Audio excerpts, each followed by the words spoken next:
Alright, hello again. This is going to be another quick tutorial on brushes, and in fact on particle brushes, specifically the category of foliage brushes. And what I'd like to do really is to, let's see, where do we have this? Howler. What I want to do is really show some of the things you can do with the foliage brushes. Maybe we'll make this over several parts. So we have the particle brushes that you can see the panel of here. I would recommend pinning this down. You also have browser for media with additional presets for different types of brushes. Deep down at the bottom here there's bristles, particles, and orbitals, and foliage. You can show this as a small preview or large icons. This is in version 10, Howler 10 at this time. The previews might look different in version 9.6, but you do have a large collection of presets there either way. And what I'd like to do is really kind of explore what you can do beyond the presets. So we have some settings that you can see whenever you click here on foliage, for instance, as you load a particular, let me pin this one down too so it doesn't go away. So if you load a preset, notice how some of these parameters change here. Okay, so for instance here, sometimes you'll see the maximum lifespan change, sometimes you'll see some other options here. Let's say if I were to uncheck some of these and then go to another preset, you see some of the values change, some of them don't. And it's really up to you as to what you want to use, how you want to use them. There is a predefined setting. There's a predefined option. You can also load some presets right here, and these options here you can override and you can change them to use your preference. So what I'd like to do today is kind of focus on just two parameters. If we use a preset like this one here, I click on this and then I paint with that, you get some sort of a piece of foliage. Here's another preset. Here's another one, pretty dense one. In fact, let's do this. Let's take a look at zooming back out a little bit, see what that looks like. So this looks like a fairly rich tree. It seems like the branches initially are going left and right at the same time, but then soon enough it gets so dense it's a bit difficult to see what's happening. There seems to be some shading also. If we turn this off, if we take these off, maybe we won't see the darkening or the shading. That's the ambient occlusion. Let's clear and try that again. Yep, there it is. So some of these, like these shadows, is what you see as an additional post process, the ambient occlusion rendering or shading. That basically makes it darker in the inner parts and the light only hits really bright on the outer parts of the foliage. It's a full 3D environment with this. And what we do is we calculate that shading or darkening based on the ambient occlusion. Another type of shadows is this one here, and that one is more a function of in which direction the foliage grows. If it's going up, it is getting the full brunt of the sunshine and the sky dome lighting, whereas if it's going down, the idea is that it is catching some of the shadows from the foliage above. So we are darkening it, we are showing it dark simply by the fact that it's going downwards. And so that adds a little bit of realism. I would say the one that adds more is the shadows with the ambient occlusion, and ideally you put them both together and you get that combination there. Now, one thing that we want to focus on really on this tutorial is the scale of this entire tree and the pen size. Right. So the scale is essentially a first parameter here that says how big this entire tree will appear. If I make it very small there, you see it's not growing far. Right. So this is something you could use in a 3D perspective drawing if you have some trees that need to be far away, and then you have a few that are a little bit closer and you draw them above.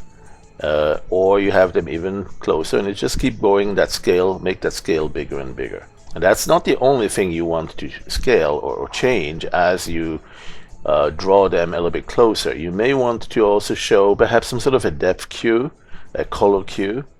So you could, for instance, have some sort of a bluish tint added or a whitish or something to make them a little bit lighter. or a little bit more atmospherically affected by the atmospheric color. Now here right now I'm changing some others just to see what the impact will be. Not really a whole lot here because the ambient color is dark. So the tinting is sort of a multiplicative, a multiply color. The ambient is more of an additive. And so that's really the one I want to use if I want to add a perspective impact, perspective color. So I'm going to go something like this and then give it quite a bit of that. And so now it's brightening it up. Now it's making it a little bit lighter. And you see that the shading might darken it again a little bit. So maybe we need to add a little bit more ambient and so on. So in a perspective scene that is to be far away, what you probably will want to do is to have a lot of that brightening for the parts that are far away. Right, so you say, okay, if the scale is going to be far, make it a little bit lighter, right? Give it a lot of this ambient and that sort of thing. You might even get rid of the shading and simply have the ambient occlusion. And so let's look at the other scale, the other side of the scale. There's the very small ones far away, and then maybe without the shading this time. Something like this. Right? So here are really small ones, and then you go a bigger scale, and that would be for a tree that's really big. So try from the bottom part here, and you'll see this tree come up really big right in front. Let's go and undo that and maybe have it more on the right side. Still big. And so that's the major scale control of the foliage brushes. It's the scale overall. And pretty much everything gets affected by that when it comes to the size, the pen itself, and the longevity or duration of these strokes as it goes from one rule to the next in this rule-based foliage system. Now there is also another parameter, and that's just the pen, regardless of how big the tree overall is. So I'm going to go and set one like this. And now I'm going to go with a smaller, thinner pen. So the pen size can override just how thin these branches get. Right, so now you have you can see here, over here I have a fairly big tree, or the trunk, and the first branches are pretty wide, whereas over here I have them very thin. And I can make even thinner, really very tiny twigs. Right, so that's another type of size control. The size of the tree altogether is not affected by that so much. Right, I still get them to go up from the bottom to the top of the page here in this case. And if I increase this, all it's doing is making just the tree, the branches are thicker, the leaves are wider or thicker and stronger, but the tree overall is still about the same size. So the scale is one thing you can do here. That scale also affects the size of the individual branches.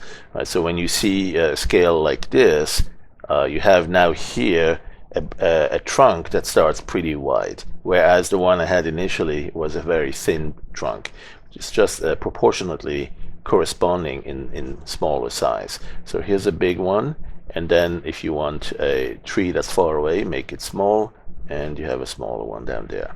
But you can also, independently of that, make the pen size bigger again. So you can make it look like, even though it's a tree far away, you can make it look like it's got a very big trunk, a much richer appearance. So here's one example of a small tree far away with a really big pen size, and then a very small pen size will of course be thinner in appearance. All right, so let's put all these together. And one typical example is that you have a photograph or a sketch or a drawing of some sort of a landscape. So I'm going to go over to my slideshow that I had a little bit earlier, and I'm going to copy this image, and I'm going to go back to Dog Waffle and simply paste this into, well, first of all, let's see, clipboard. Right, and copy to clipboard, paste into the image, or paste to a stored image. So I can actually just have it stored here as a snapshot copy of what was in the clipboard. Right, you can always look at this and even use it as a color picker, turning this into the turkey baster here, and so you can use this as a color picker, as a source of your color choices. But what I'd like to do now, let me close this part here. What I'd like to do is, using that tree that I have, paint it on this. So I'm going to go click here. It may not be the same dimension, so maybe I need to right click on this little pull down here and say replace to create a new image. There, replace existing image, creates new image. So now I have that. It's all selected, which means I have the pink appearance here in overlay mode. Let me go clear the selection. Okay, so now I have just the RGB channels showing the colors. The selection is, everything is enabled. Before that, I guess you had a non-selection mask or something. So what I'll do is I'll just work now with these scales and pen sizes to adjust the appearance of the tree. When it's really far away, I'm going to have a small scale. Let's see what that looks like. If, for instance, I place one right up here. Let me zoom in a little bit and then just place one up here. There is a lone tree. That's not too bad. And then perhaps I want to have a little bit more of the bluish tint back there, something like this. Let's see what that looks like. Maybe that's a little bit too much saturation. You know, you can also click on this and work on those colors in a little bit a different color selector. There are themes, there are pigments, there's a hue wheel, whichever way you like to do this. So we'll leave it with this right now. Perhaps a little bit less on that, a little bit less on the tinting. And let me go and undo 1, 2, 3, and just put one of these trees here. There you go. So that will be our lone tree far away. And then we need 2 or 3 that are a little bit closer, perhaps at a slightly different coloration, maybe more of a greenish tint, a bit more dryish appearance, something like this, and less of the ambient amount. And so now this one we will want to have a little bit larger, so let's bring up the scale and see what that looks like. Maybe we'll plant it right here. There you go. Okay, so that's already closer and bigger, but maybe we need them a little bit thicker, so let's have the pen size go up a little bit and undo and redo this. There you go. Okay, so now we have a tree a little bit closer, and then we'll do perhaps 2 or 3 ones that are a little bit on the side here, and perhaps another one that we will only see in part here. So that's an interesting one. How do we mask it so we only see the upper part? I'd like to kind of have it start here, but on the other side of this hill, behind the hill. Right, it's certainly not that big, so I'm going to go and undo that. Bring the scale down. So I have a really small one, but I want to only see the upper half of it peeking over the hill on the other side. It's coming from the other side. So I need to mask this off. The way to do that, probably in this case here, simply to paint the mask right on it. Right, to use the paintbrush, right click on this paint tool here and say something like paint on alpha, maybe with a hard or a soft 50. And so when you paint on this, that's not right. Let's go undo that. You want to go and paint the area here to select the hill, and then once we are good with that, we'll just select the opposite of that. The alternate side. We'll flip the selection to the opposite. So we'll say invert selection. Right, now we have basically selected the tree and everything around it here, not the tree, the sky, I mean, and everything around here, but we won't be painting around here. But the part here is not selected. That's why it appears in pink, because we have this overlay mode giving us the sections that are not selected as in a pink appearance. So now we have that selection the way we want it. We can go back to enabling the particle setting here and paint the tree starting from inside to the outside, and you can see that afterwards it's all clear. Now while it's painting initially, it may look like it's drawing over it, but it will fix it later on.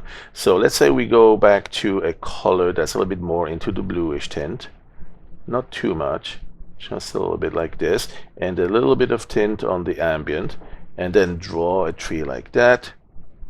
Bingo. And so now we can clear the selection, and we have parts of our tree peeking through from behind that hill. And that's about it. Now we have perhaps one more tree we need in the foreground. Let's make this in really big. Scale up, pen size up, and perhaps also a bit more on the greenish saturation with the ambient here to see what that looks like. That's not even big enough. That's a small puny tree. Let's go and undo that. Hold on a second. Let's go and make it even bigger here. Perhaps a little bit less. I don't want those branches too big. Let's see, where would be a good place for that tree? Maybe over here on the left side. That's still not perfect. Let's go, because it's now hiding our tree we had earlier here. So I'm gonna go perhaps undo. Let's see, where do I need that tree to make a good impression? First of all, I need them even bigger, and let's make it really thin. Let's see what that will give us. There you go, something like that.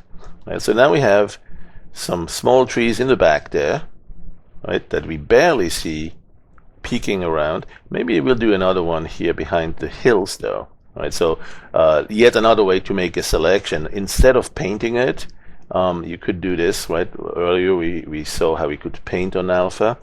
Another way to do that, to make the selection, instead of selecting the rock and then inverting it, we could select the sky directly, or we could paint on the sky.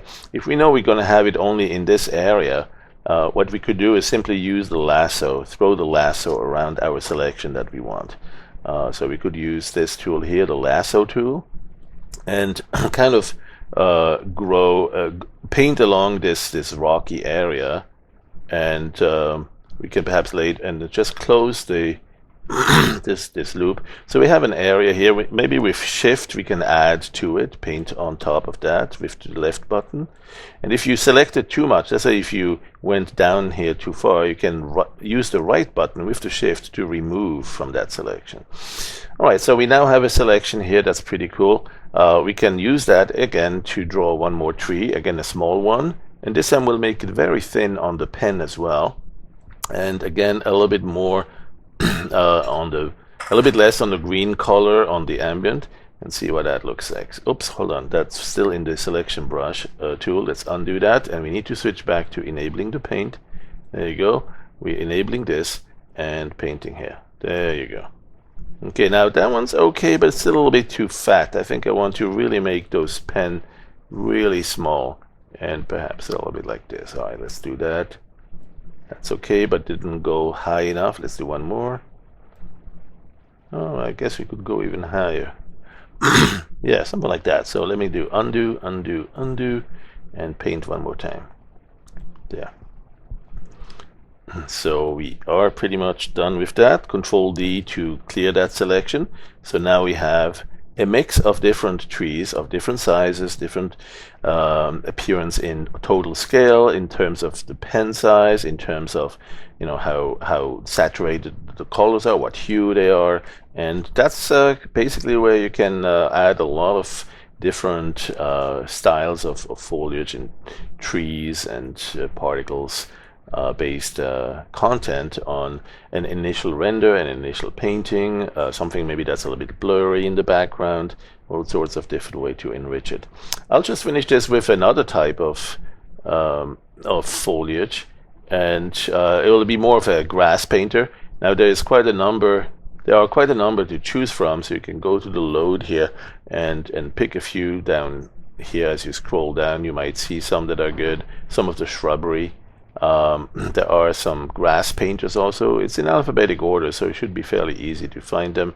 But if it scrolls down too fast, one thing I would recommend is perhaps not use this quick preview picker, although I'm right on it here, so that's what I was looking for. You can paint here, and that's not a very big one. I might want to increase the size a little bit there. So here's where you have some more controls, right? You set the size, you set the pen size, and then you have the ones that are really up close appearing here in the foreground, and that's basically it. Give it a couple of tufts painting around here on front. Another type of grass that I really like is the Baddie Grass, and that's under the particles, not the foliage collection. So under the particles here, you select that one, and it loads one of the first ones at the very top there, this one, the Baddie Grass. That one is one of my favorites. You just paint around and very quickly get a good set of a lawn that hasn't been mowed for a while and definitely needs a lawnmower. And so that's that for our quick intro to working with the two most important parameters perhaps for the foliage settings, and that is the scale and the pen size, to give your foliage a distinct appearance that you might want to sort of correlate with the distance of that particular tree or bush or cactus, or whatever it is that you're using it for. Alright, thanks for watching, and we'll see you on another tutorial. We're going to explore some other techniques and features that are inside this foliage collection, including the rules library. We will go at some point and explore some of the rules, so you can learn perhaps how to make your own, starting from a given preset, how to modify the rules, existing rules, or even add additional rules on this rules-based foliage system. Thanks for watching, and we'll see you soon.